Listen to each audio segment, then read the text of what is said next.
Welcome to the Apex News. I'm your host, Zell, and we've got news with an edge. First up, guys, if you are listening in the yeah, you know what I'm talking about. Or if you're watching on YouTube, the easiest and cleanest version of the show notes is always going to be over at the apexnews.com. Right there at the top of the screen, click Show Notes. And it'll take you to a list of show notes for this show and previous shows.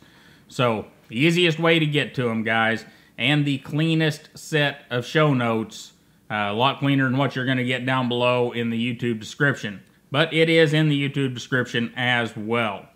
First up today, we've got some news that doesn't really belong in the blog or print world.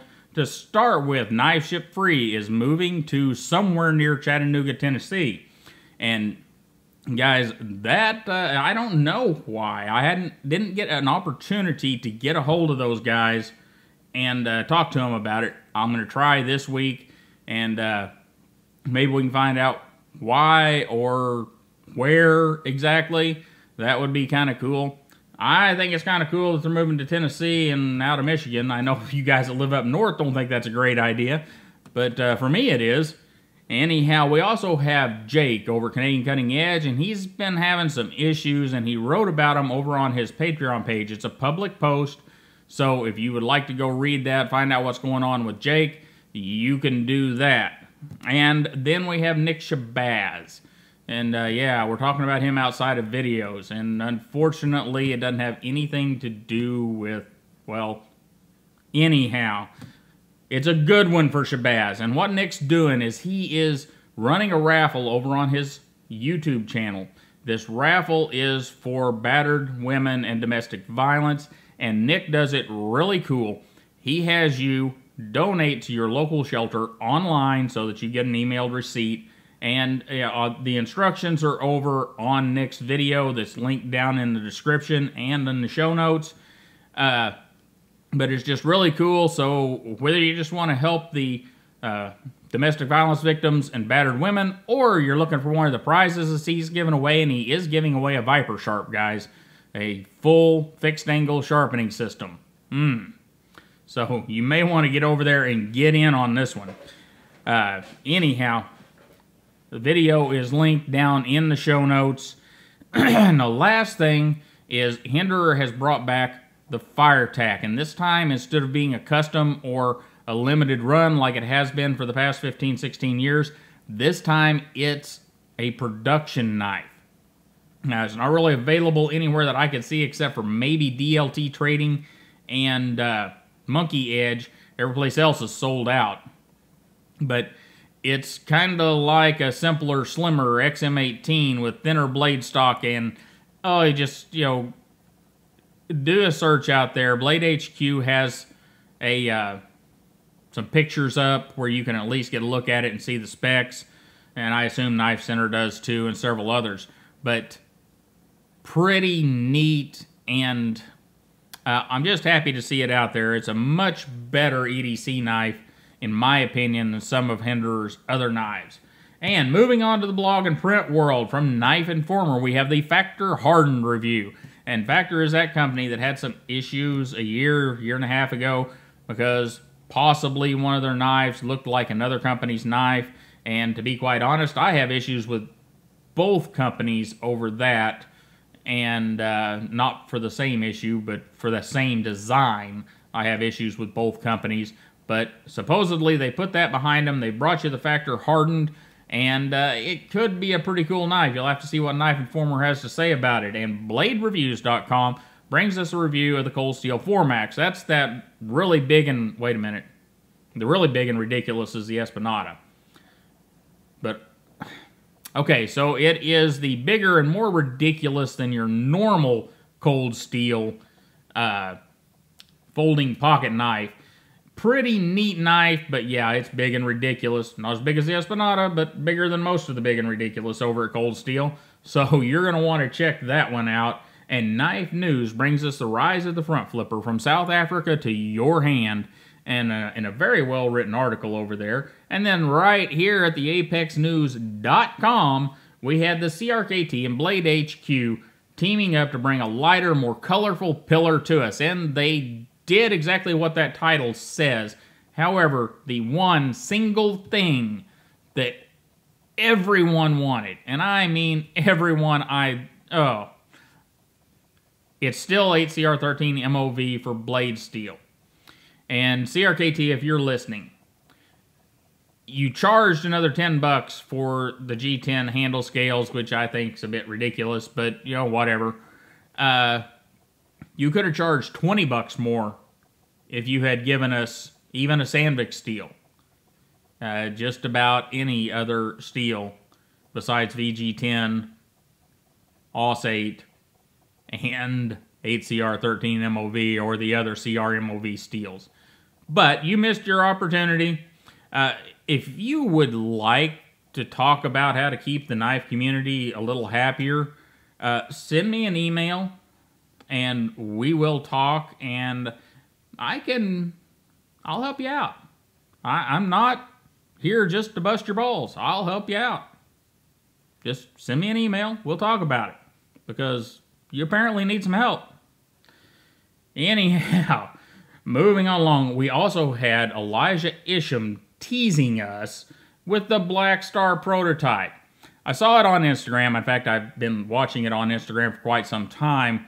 And I talked to Elijah about it, about his plans, and I wrote up a little article over on the apexnews.com where you can read all about the Blackstar, the information we have so far, and the information that Mr. Isham is willing to give us, and some other info about what Mr. Isham has up his sleeve going into the future.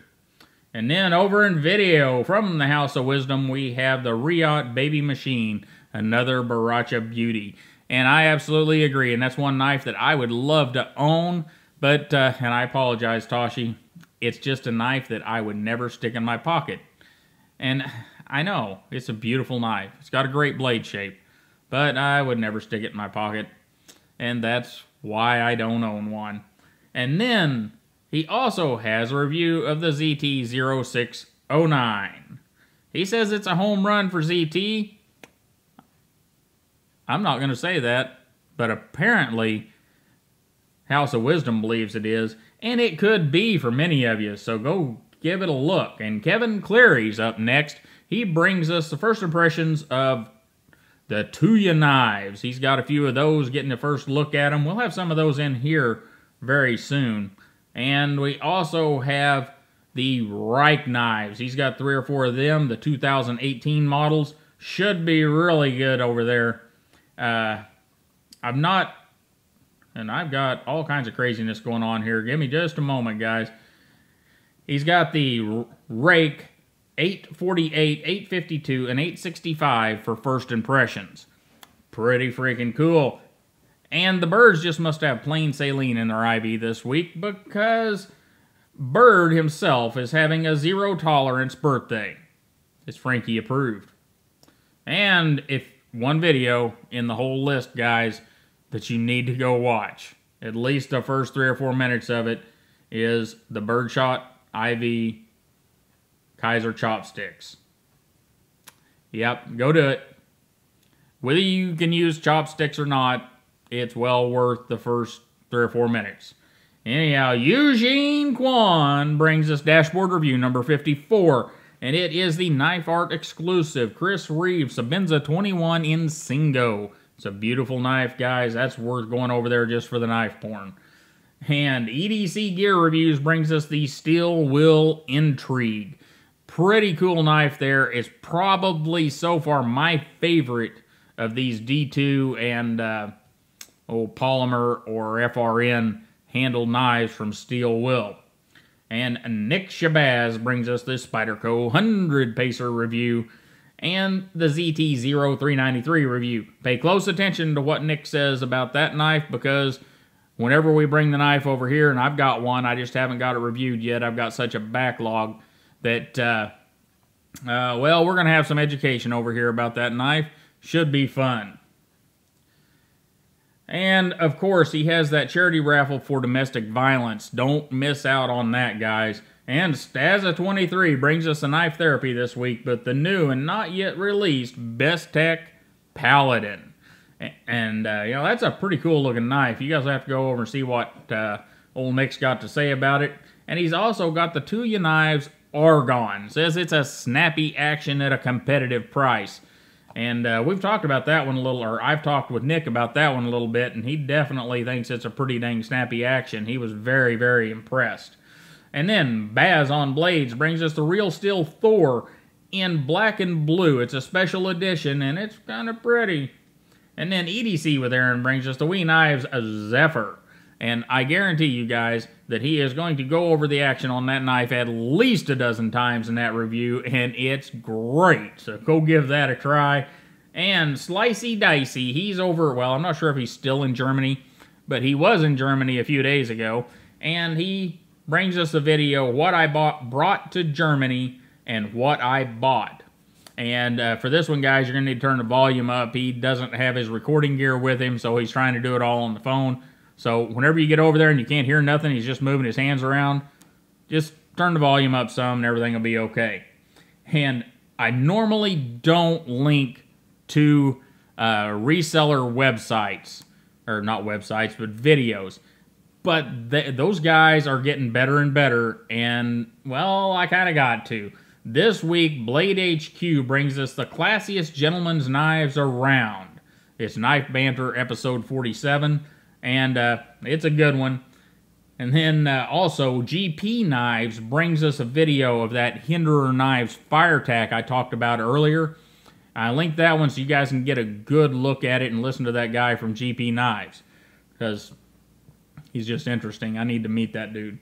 And then Blade Centered brings us the Wee Knives Array. That's one of those knives I really, really like. There's a couple of problems with it. I should probably do a full review of it instead of just the first look we did, because there's a couple of little issues that I'd like to point out, and man, that could be an absolute all-star of a knife.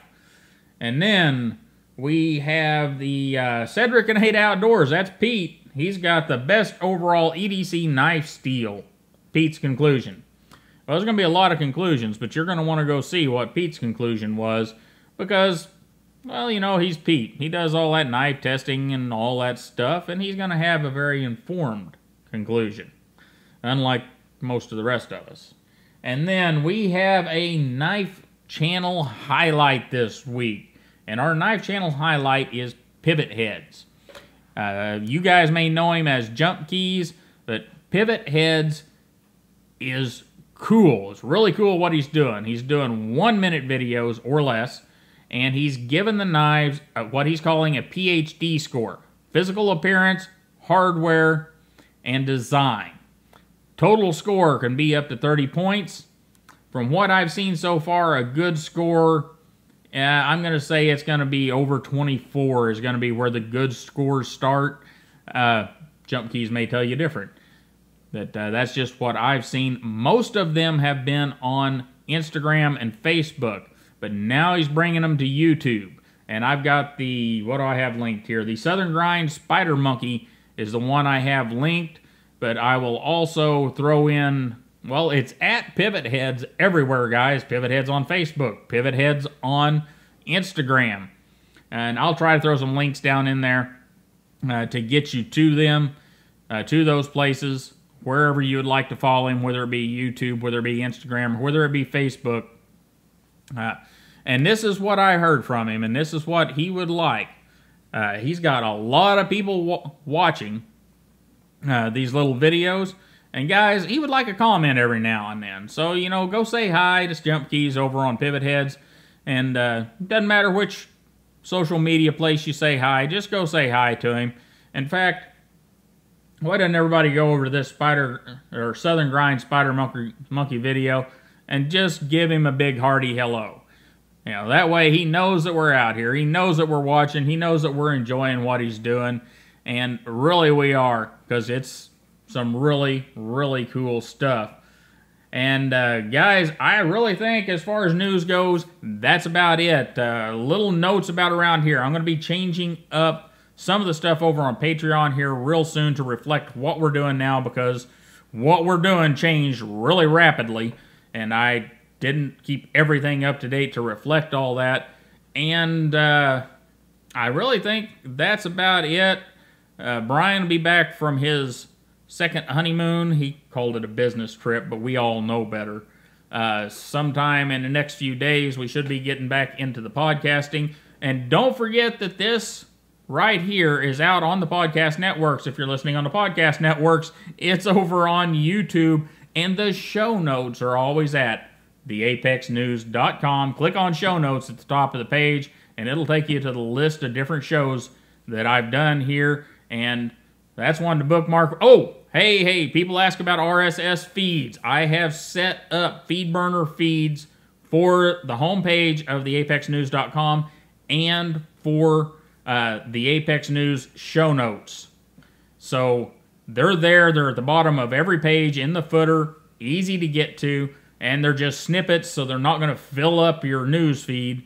It'll just be a snippet and a link. So should be great. You guys have a wonderful day. Don't forget to like, share, and subscribe. And I will see you next time.